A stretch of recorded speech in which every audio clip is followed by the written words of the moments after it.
first cosmonauts and astronauts were launched into space, and then I began to dream about maybe that would be the ultimate experience for a pilot. I was frustrated. I decided, well, I'll leave NASA, and I put my eyes from the moon. In July 1969, the entire world seemed to pause as Neil Armstrong descended onto the Sea of Tranquility, marking the first time human beings had ever set foot on another celestial body. Now, all these years later, Apollo 16 astronaut Charles Duke, who himself played a key role in lunar exploration and served as Capcom during the Apollo 11 mission, has been the subject of circulating rumors suggesting that he has commented on why humans never returned to the moon after the Apollo era concluded. Was it something that happened on the moon? Well, today we'll unveil the truth about the devastating tragedy of Charles Duke. Kennedy, the Cold War, and the moon race. In October 1957, the world was abruptly shaken when the Soviet Union successfully launched Sputnik 1, the first artificial satellite ever placed into Earth's orbit.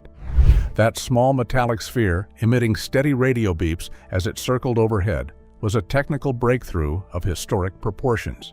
Yet for the United States, it signaled an uncomfortable vulnerability. The confidence of superiority was suddenly replaced by urgency and concern.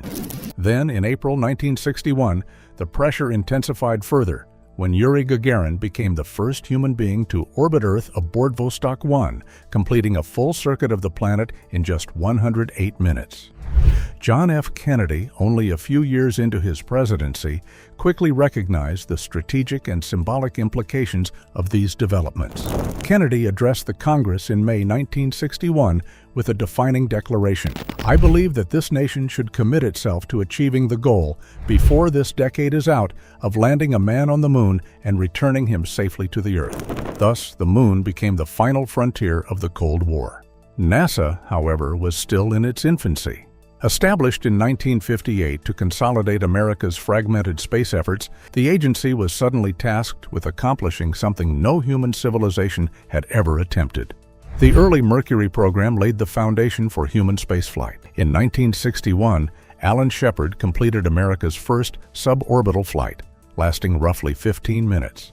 A year later, John Glenn's orbital mission expanded that achievement. By 1965, the Gemini program advanced these efforts significantly, focusing on critical techniques such as orbital rendezvous, docking procedures, and extended duration missions that simulated the conditions required for lunar travel. At the same time, in Huntsville, Alabama, engineers were developing the Saturn V rocket.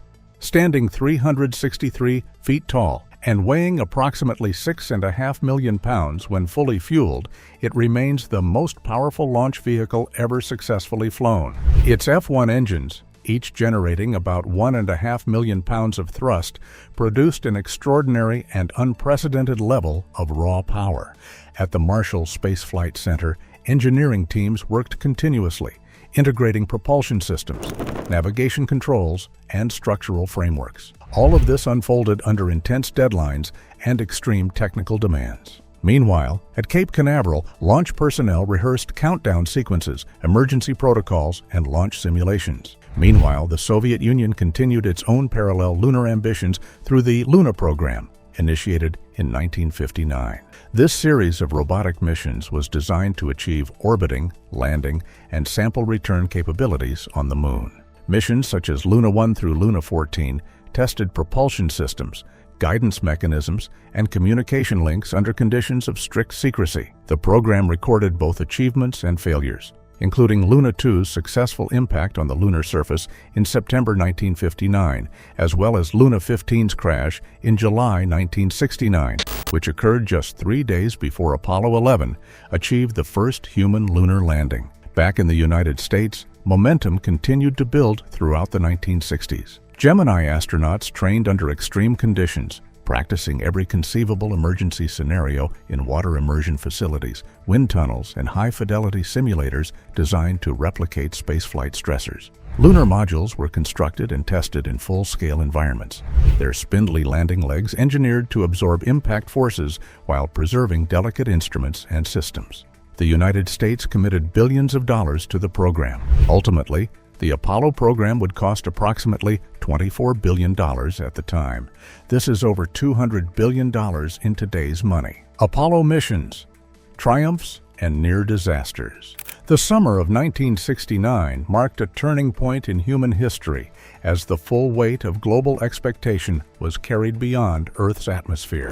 On July 16th, the Saturn V rocket thundered off from Kennedy Space Center, propelling Apollo 11 toward the moon and carrying with it not only astronauts, but also the collective ambition of an entire planet. Neil Armstrong, Buzz Aldrin, and Michael Collins were secured inside the command module as it accelerated to nearly 25,000 miles per hour. Around the world, millions of people followed the mission in real time. 8 days later, Neil Armstrong descended the lunar module's ladder. As his boot made contact with the regolith, he delivered words that would be transmitted across the planet. That's one small step for man, one giant leap for mankind.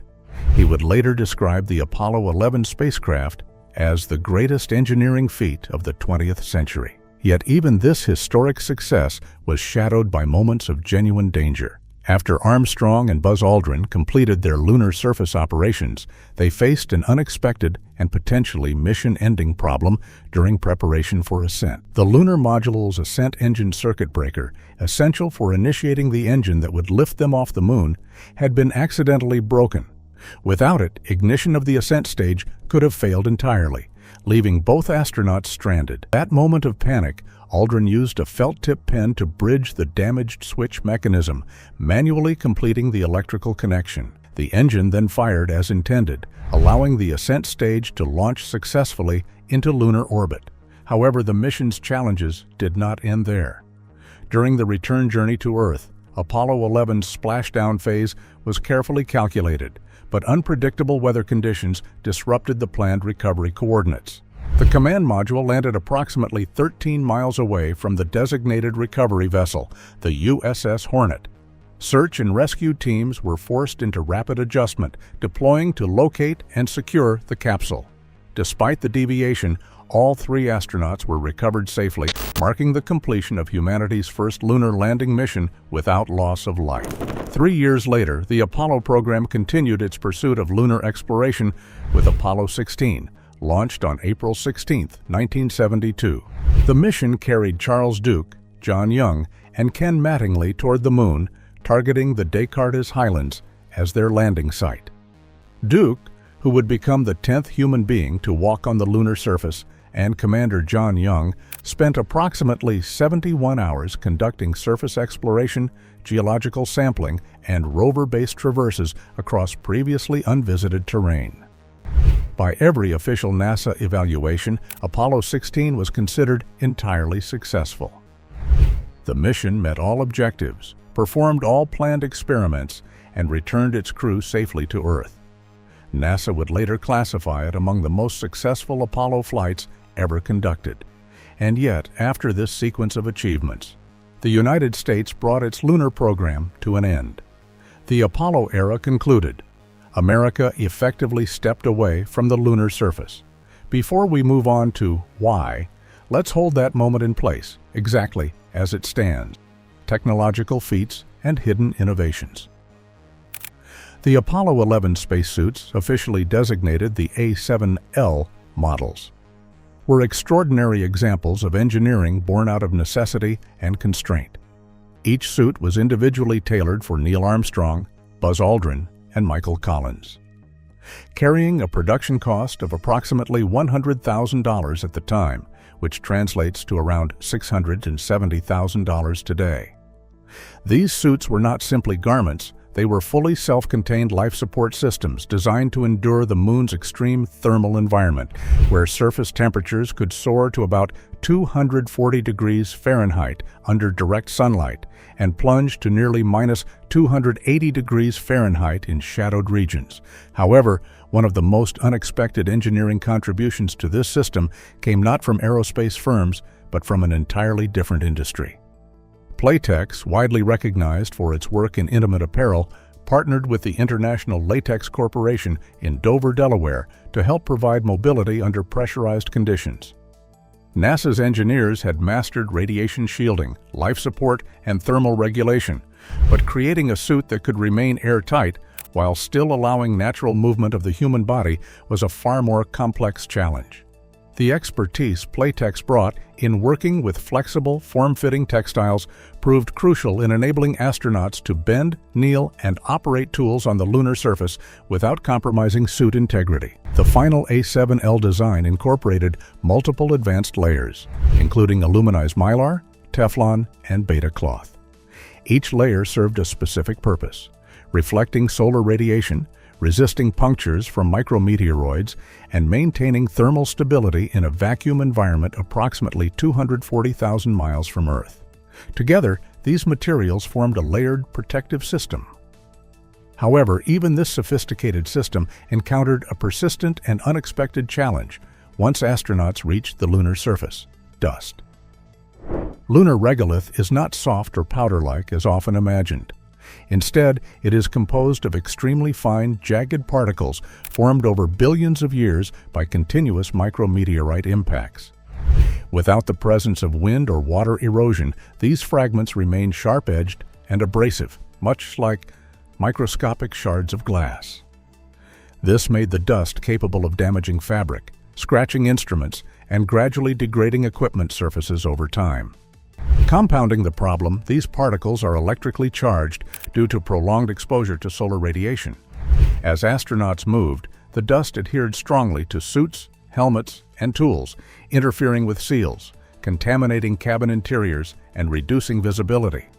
By the end of Apollo missions, spacesuits were often heavily coated in this stubborn gray material, which was routinely carried back into the spacecraft. NASA quickly recognized that longer and more ambitious lunar operations would demand technological solutions far beyond what the 1969-era spacesuits could provide. This led, in later decades, to research into advanced materials such as carbon nanotubes and systems like electrodynamic dust shields. Although these innovations were developed long after Apollo, their conceptual foundation directly emerged from the challenges first encountered during those missions.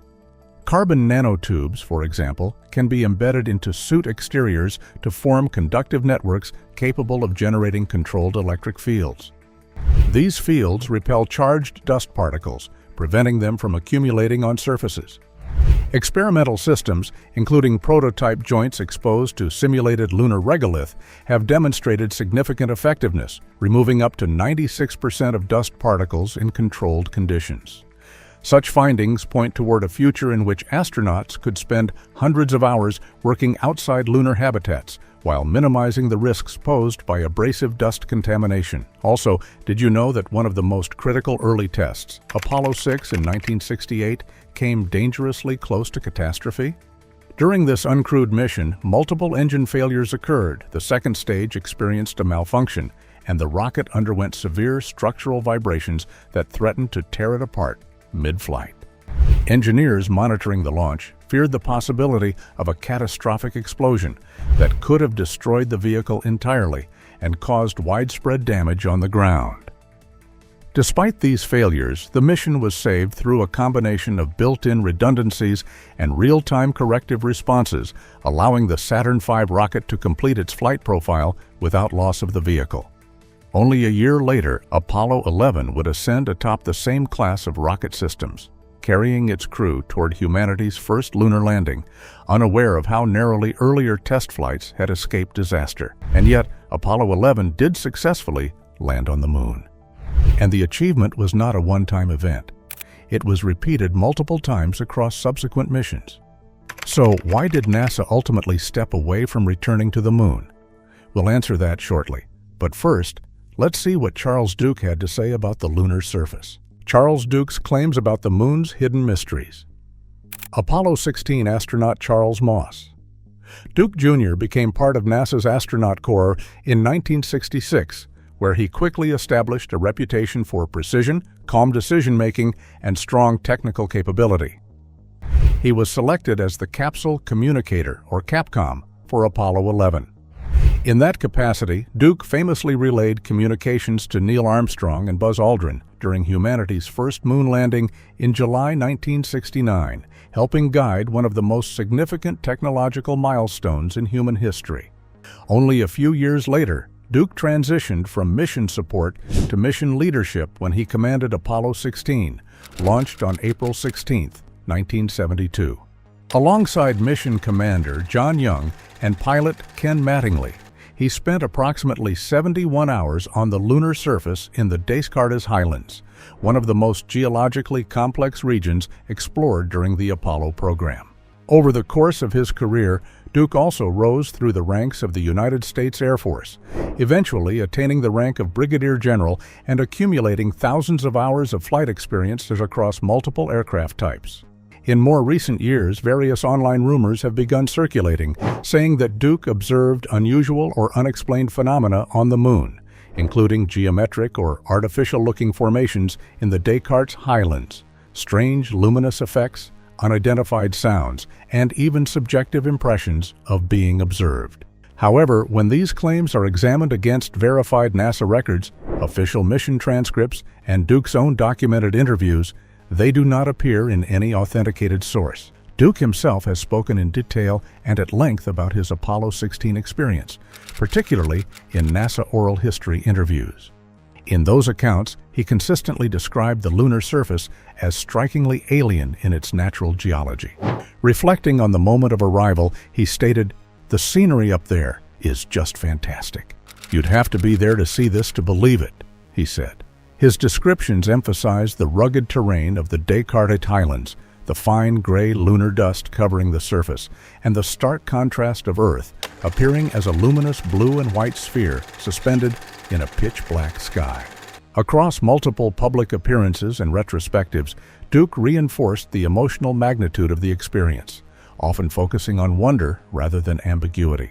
He recalled the psychological impact of the landing with remarks such as, "I'm on the moon," followed by reflections on the excitement, the wonder, the thrill, the adventure of it all. However, when Duke was directly asked about alleged extraterrestrial artifacts or anomalous structures, his position remained consistent across decades of interviews and public lectures. He stated clearly that he never encountered any evidence of alien technology, artificial construction, or extraterrestrial presence during his time on the Moon.